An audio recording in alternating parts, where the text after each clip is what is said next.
जय हिंद सभी प्यारे दोस्तों को। आज हम सब लोग आ चुके हैं लाइव, ठीक है। और आज हम लोग एक आपकी तैयारी को मजबूत बनाने के लिए आज से स्टैटिक जीके का आज पहला प्रैक्टिस सेट लेकर आए हैं। और लगातार अब ये प्रैक्टिस सेट आपको मिलता रहेगा, जहां से आपके जीएस की जो तैयारी है वो और मजबूत हो सके, ठीक है। तो जुड़ते हैं सभी लोग और हम लोग आज से शुरुआत करते हैं, एक नया आगाज करते हैं और आज से अपनी तैयारी को एक और मजबूती के साथ हम लोग तैयारी में लग जाते हैं, ठीक है। तो आज का जो पहला क्वेश्चन दिया गया है, सबसे पहला क्वेश्चन पूछा गया है कि शक संवत पर आधारित राष्ट्रीय पंचांग, जो शक संवत पर आधारित राष्ट्रीय पंचांग का प्रथम मास कौन सा होता है। जिसका ए ऑप्शन दिया गया है चैत्र, दूसरा दिया गया है बैसाख, तीसरा है माघ और चौथा दिया गया है कार्तिक। तो इसका ए आंसर जो ए ऑप्शन है ये सही है, याद रखना चैत्र, ये जो है यही होता है। अगला क्वेश्चन है शक संवत पर आधारित राष्ट्रीय पंचांग का अंतिम मास कौन सा होता है, यानी कि जो शक संवत के अनुसार जो राष्ट्रीय पंचांग है उसका अंतिम महीना कौन सा होता है। तो सभी लोग बताएंगे ए ऑप्शन है चैत्र, बी ऑप्शन है माघ, सी ऑप्शन है पोष और डी ऑप्शन है फाल्गुन। और इसका ये डी आंसर सही है, जो अंतिम महीना होता है वो होता है फाल्गुन का। इसे सभी लोग याद रखेंगे, ठीक है। अगला क्वेश्चन आपके सामने है भारत का राष्ट्रीय पशु क्या है। तो सभी लोग बताएंगे कि भारत का राष्ट्रीय पशु क्या है। तो जो ए ऑप्शन दिया गया है चीता है, बी ऑप्शन है तेंदुआ, सी ऑप्शन दिया गया है बाघ और डी ऑप्शन दिया गया है सिंह। तो इसका जो राइट आंसर है वो हो जाएगा सी, यानी कि जो राष्ट्रीय पशु है वो है बाघ, ठीक है। इसको सभी लोग याद रखेंगे। अगला क्वेश्चन आपके सामने दिया गया है बाघ से पूर्व भारत का राष्ट्रीय पशु क्या था, यानी जो बाघ है इससे पहले हमारा राष्ट्रीय पशु जो हुआ करता था वो किसे माना जाता है, याद रखेंगे। ए ऑप्शन है हिरण, बी ऑप्शन है नीलगाय और डी ऑप्शन है सिंह और जो डी ऑप्शन है गैड़ा। तो याद रखना इसमें जो सी आंसर है वो आपका सही हो जाएगा, यानी कि सिंह। बाघ से पूर्व हमारा राष्ट्रीय पशु जो हुआ करता था ये सिंह हुआ करता था। इसको सभी लोग याद रखेंगे। एक क्वेश्चन है भारत का राष्ट्रीय पक्षी। आप सभी को पता है कि भारत का राष्ट्रीय पक्षी क्या है और आप सभी बताएंगे। आपके सामने चार ऑप्शन दिए गए हैं। ए ऑप्शन है मयूर और बी ऑप्शन है तोता और सी ऑप्शन है बाज और डी ऑप्शन है कबूतर। इसमें आपका ए ऑप्शन जो है वो सही हो जाएगा, यानी कि मोर, ठीक है। अगला क्वेश्चन आपके सामने है मध्य प्रदेश राज्य के किस जिले में राष्ट्रीय पक्षी बहुतायत मिलते हैं, यानी कि जो हमारा राष्ट्रीय पक्षी है मोर वो मध्य प्रदेश के किस जिले में एक भारी संख्या में मिलते हैं, ये हमें बताना है, ठीक है। जिसका ए ऑप्शन दिया गया है मुरैना और बी ऑप्शन दिया गया है भिंड, सी ऑप्शन दिया गया है रीवा और डी ऑप्शन दिया गया है सतना। तो सभी लोग बताएंगे इसका जो राइट आंसर है वो हो जाएगा ए, यानी कि मुरैना जो है वहां पे राष्ट्रीय पक्षी बहुतायत संख्या में यानी कि भारी संख्या में पाए जाते हैं। सभी लोग याद रखेंगे, ठीक है। अगला क्वेश्चन आपके सामने दिखाई दे रहा है कि भारत के राष्ट्रीय ध्वज की लंबाई और चौड़ाई, ठीक है। जो भारत का राष्ट्रीय ध्वज है यानी तिरंगा है, इसकी लंबाई और चौड़ाई का जो अनुपात है वो क्या है। ए ऑप्शन दिया गया है 5:2, बी ऑप्शन है 3:2 और सी ऑप्शन है 3:4 और डी ऑप्शन है 2:3। तो सभी लोग याद रखेंगे इसका जो राइट आंसर हो जाएगा वो हो जाएगा 3:2। यहाँ से एक दो क्वेश्चन और बनते हैं। ये पूछा जाता है कि जो हमारा राष्ट्रीय ध्वज है इसका डिजाइन किसने तैयार किया था। सभी लोग बताएंगे राष्ट्रीय ध्वज का डिजाइन किसने तैयार किया था। ये सभी लोग कमेंट में जो है कमेंट करके जरूर बताएंगे, ठीक है। अगला क्वेश्चन है भारत के राष्ट्रीय ध्वज के मध्य में बने जो धर्म चक्र है, यानी कि जो चक्र बना हुआ हमारे ध्वज के बीच में, इस धर्म चक्र का जो रंग है वो क्या है। तो ए ऑप्शन दिया गया है समुद्री नीला और बी ऑप्शन है गहरा नीला, सी ऑप्शन है काला और डी ऑप्शन है हरा। तो सभी लोग इसको याद रखेंगे, इसका जो राइट आंसर होगा वो हो जाएगा समुद्री नीला। अगला क्वेश्चन आपके सामने है भारत के राष्ट्रीय ध्वज में चक्र, जो चक्र बना हुआ है राष्ट्रीय ध्वज में, इसमें कितनी तिलियां हैं। ए ऑप्शन है 20, बी ऑप्शन है 22 और सी ऑप्शन है 23 और डी ऑप्शन बताया गया 24। तो सभी लोग बताएंगे इसका जो राइट आंसर है वो हो जाएगा 24, ठीक है। 24 तिलियां होती हैं और ये जो तिलियां होती हैं ये किसका प्रतीक होती हैं। तो याद रखना जीवन 24 घंटे प्रगतिशील है, इसी चीज का जो है प्रतीक है। अगला क्वेश्चन है स्वतंत्र भारत के राष्ट्रीय ध्वज का जो डिजाइन है निम्नलिखित में से किसने तैयार किया था। ए ऑप्शन है महात्मा गांधी, बी ऑप्शन है बंकिम चंद्र चटर्जी और सी ऑप्शन है रविंद्रनाथ टैगोर और डी ऑप्शन है पिंगली बकाया। तो आपका जो राइट आंसर है वो हो जाएगा पिंगली बकाया, इन्होंने राष्ट्रीय ध्वज का डिजाइन तैयार किया था। अगला क्वेश्चन है भारत का राष्ट्रीय गान क्या है। सभी लोग बताएंगे भारत का राष्ट्रीय गान क्या है, जिसमें ए ऑप्शन दिया गया है, ठीक है, जिसमें ए ऑप्शन दिया गया वंदे मातरम, बी ऑप्शन है सारे जहां से अच्छा हिंदुस्तान हमारा, सी ऑप्शन है जनगण मन और डी ऑप्शन है हिंद देश का प्यारा झंडा। तो हमारा जो राष्ट्रीय गान है सभी प्यारे साथियों, आप सभी को पता है कि जो हमारा राष्ट्रीय गान है वो है जन गण मन, तो इसको सभी लोग याद रखेंगे। ठीक है, बढ़ते हैं नेक्स्ट क्वेश्चन की ओर। अगला क्वेश्चन आपके सामने दिया गया है, जो भारत का राष्ट्रीय गान है इसके रचयिता कौन है? सभी लोग बताएंगे भारत के राष्ट्रीय गान के रचयिता कौन है।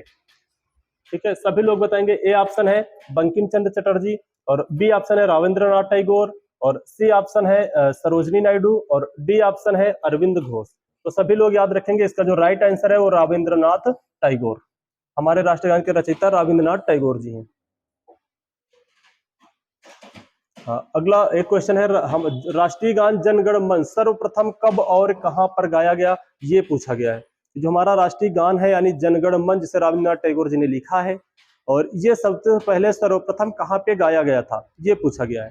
तो पहला ऑप्शन दिया गया है 1911 कोलकाता में, दूसरा ऑप्शन है 1931 कोलकाता में, सी ऑप्शन है 1950 दिल्ली में, और डी ऑप्शन है 1896 कोलकाता में। तो इसका जो राइट आंसर हो जाएगा 1911 में कोलकाता में गाया गया था पहली बार। तो याद रखना, ये भी पूछा जाता है कि जो पहली बार राष्ट्रगान गाया गया, तो ये जो सॉन्ग था ये गाने वाली महिला कौन थी? तो याद रखना, उस महिला का नाम था सरला। सभी लोग याद रखेंगे, 1911 में जब ये राष्ट्रगान गाया गया तो जो गाने वाली महिला थी उनका नाम हुआ करता था सरला। सभी लोग याद रखेंगे, इनका नाम सरला हुआ करता था। ठीक है, सभी लोग इसको याद रखेंगे। बढ़ते हैं नेक्स्ट क्वेश्चन की ओर। अगला क्वेश्चन है, भारत के राष्ट्रीय गान यानी जन गण मन को संपूर्ण रूप से गाने में कितना समय लगता है? यानी जो हमारा राष्ट्रीय गान है, इसको जो गाने की जो समय अवधि होती है ये कितनी होती है? ठीक है, तो आप सभी को बताना है। ए ऑप्शन है 50 सेकेंड, और बी ऑप्शन है 52 सेकेंड, सी ऑप्शन है 55 सेकेंड, और डी ऑप्शन है 59 सेकेंड। इसका आंसर सभी लोग बताएंगे कि इसका राइट आंसर जो होगा वो क्या होगा। ठीक है, सभी लोग बताएं इसका जो राइट आंसर है वो क्या होगा। सभी लोग जल्द से जल्द बताएं।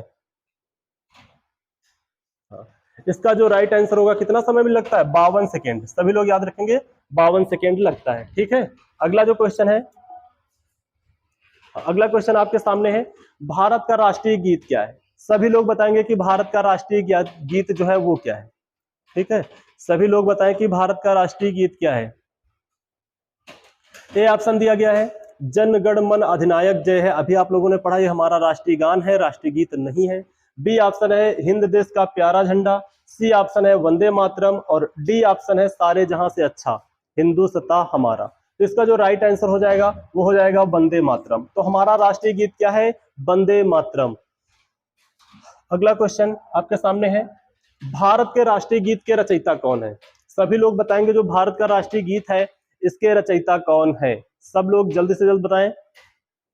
इसके जो रचयिता है, ए ऑप्शन दिया गया है रविंद्रनाथ टैगोर, और बी ऑप्शन दिया गया है बंकिम चंद्र चटर्जी, और सी ऑप्शन आपका है सर मोहम्मद इकबाल, और डी ऑप्शन है सरोजनी नायडू। तो इसका जो राइट आंसर हो जाएगा वो हो जाएगा बंकिम चंद्र चटर्जी। ठीक है, याद रखना, राष्ट्रीय गीत के जो रचयिता है बंकिम चंद्र चटर्जी जी थे। अगला क्वेश्चन आपके सामने है, भारत के राष्ट्रीय गीत का गायन अवधि। अभी हम लोगों ने पढ़ा है कि जो हमारा राष्ट्रीय गान है 52 सेकंड में गाया जाता है।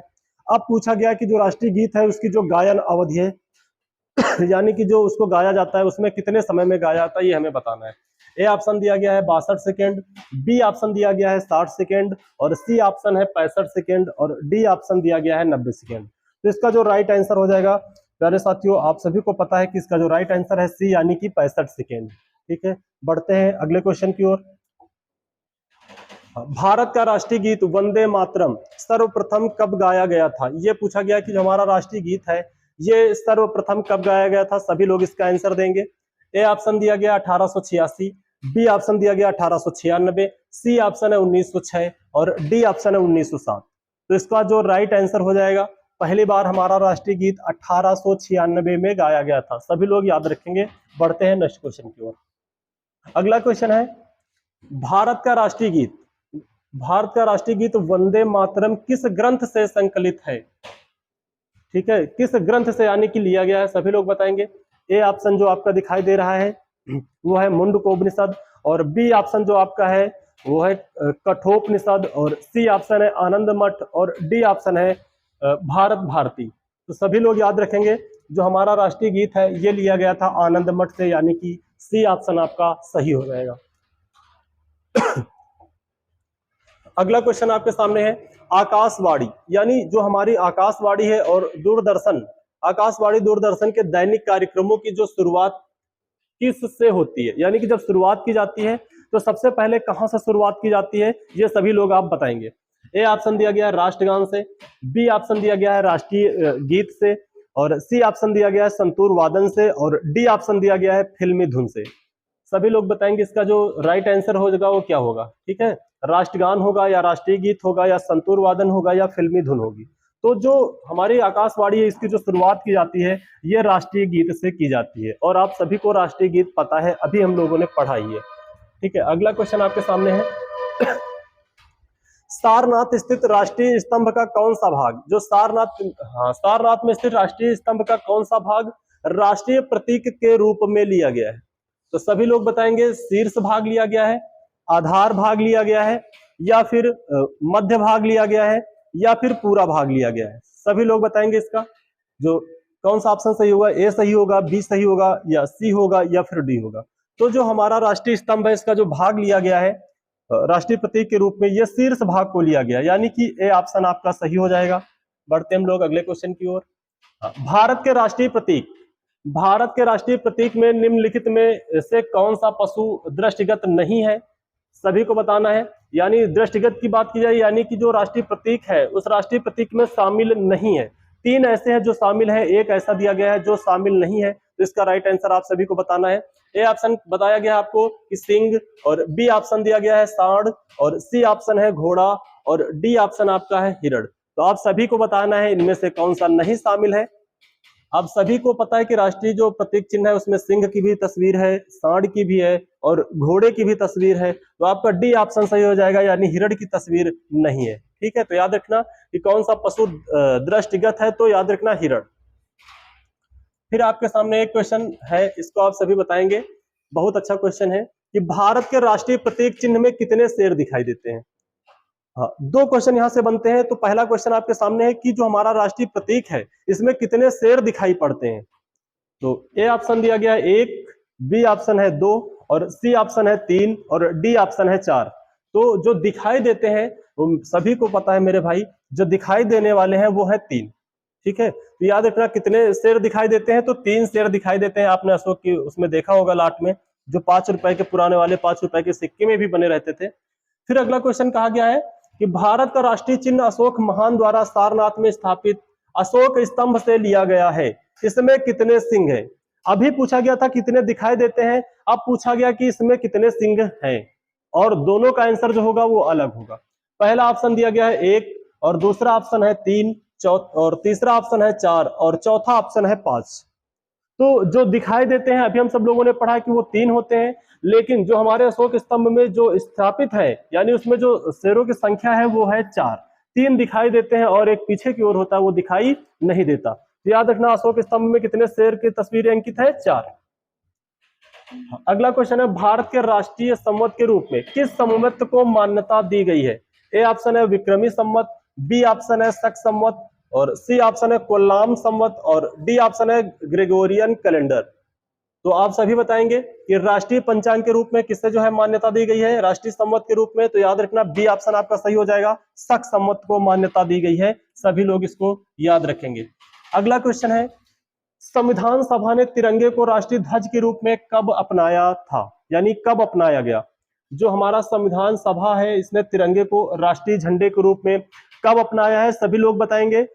ए ऑप्शन है 28 जून 1948, बी ऑप्शन है 24 जून 1950, सी ऑप्शन है 22 जुलाई 1947, और डी ऑप्शन है 26 मई 1947। तो सभी लोग बताएंगे इसका राइट आंसर क्या होगा, कब अपनाया गया हमारे तिरंगे को। तो इसका सी आंसर सही, यानी 22 जुलाई 1947 को अपनाया गया था। इसको सभी लोग याद रखेंगे। ये कई बार पूछा गया है कि हमारे तिरंगे झंडे को कब अपनाया गया।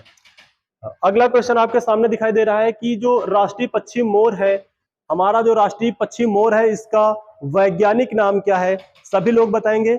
ए ऑप्शन दिया गया है पैराडिक्स, बी ऑप्शन दिया गया है क्यानोसिस क्रिस्तात, और सी ऑप्शन दिया गया है कोवर्स और कोरकस, और डी ऑप्शन दिया गया है पाओक्रिस्टेटस। सभी लोग बताएंगे ए ऑप्शन सही होगा, या बी सही होगा, या सी होगा, या फिर डी होगा। तो हमारा जो राष्ट्रीय पक्षी मोर है, इसका जो वैज्ञानिक नाम है, सभी प्यारे भाई याद रखना, इसका जो वैज्ञानिक नाम है पाओक्रिस्टेटस। ये कई बार पूछा गया, तो सभी लोग इसको याद रखेंगे। तो इसका जो राइट आंसर है वो है पाओक्रिस्टेटस। ठीक है, अगला क्वेश्चन आपके सामने है, राष्ट्रीय फूल कमल का वैज्ञानिक नाम क्या है? आपके सामने 4 आंसर है, सभी लोग बताएंगे कि हमारा जो राष्ट्रीय फूल है कमल, इसका वैज्ञानिक नाम क्या है।